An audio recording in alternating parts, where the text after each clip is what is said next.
Hi, my name is Drew, and in this series I'm going to be showing you how to make a vegetarian chili. And it's not necessarily just for vegetarians.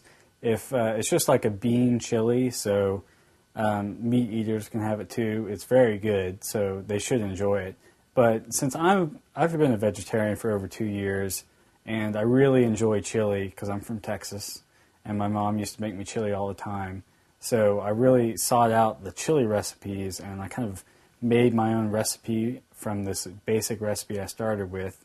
And it's basically like 2 cans of beans, a can of tomatoes, half a can of corn, and then some vegetables like a diced up bell pepper, most of a diced up onion, and then some hot peppers like jalapenos.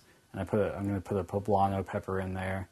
And depending on how spicy you like it, you can use more or less peppers. And it's a really good chili. I hope you enjoy it. I'm going to serve it up Texas style, which means Frito pie. So we've got our chili here on a layer of Fritos and cheese. As you can see down there, absolutely delicious. So it's chili time.